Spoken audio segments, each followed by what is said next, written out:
Kebangkrutan Verenigde Ostische Compagnie atau VOC pada akhir abad ke-18 memaksa kerajaan Belanda mencari kekuatan baru untuk mengawasi koloninya di Hindia Belanda. Pada 28 Agustus 1814, KNIL didirikan dengan tujuan mengawasi dan mempertahankan koloni tersebut. Personel KNIL direkrut dari berbagai negara, termasuk Jerman, Belgia, Swiss, Amerika Serikat, Ghana, dan Burkina Faso.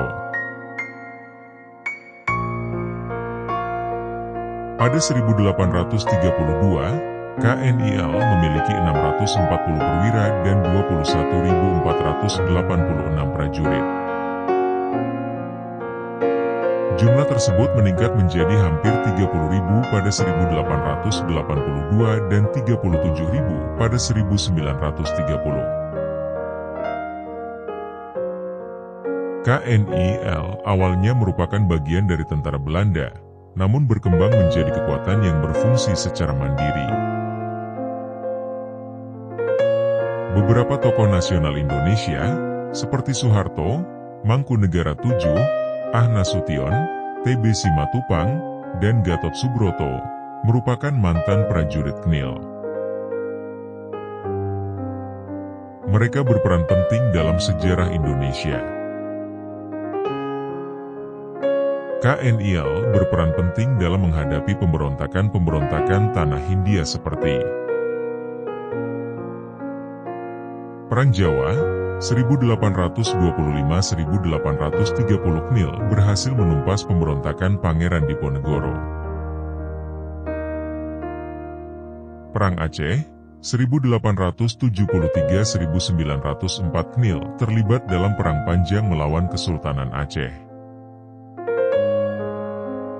Perang Bali, 1846-1849 KNIL membantu Belanda menguasai Bali. Selain itu, KNIL juga terlibat dalam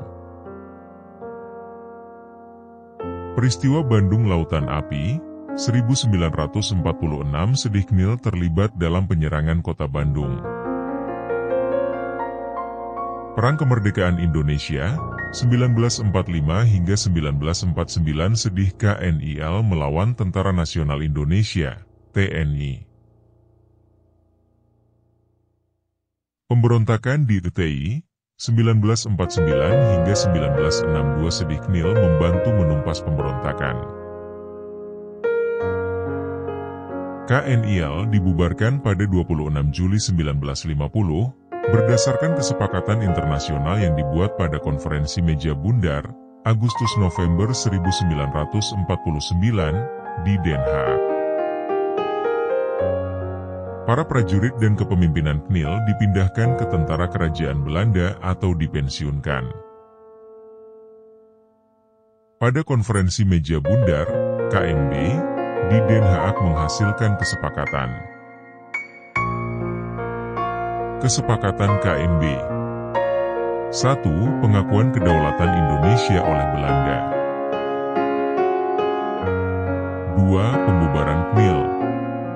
3. Integrasi prajurit KNIL ke Tentara Nasional Indonesia, TNI, atau Tentara Kerajaan Belanda.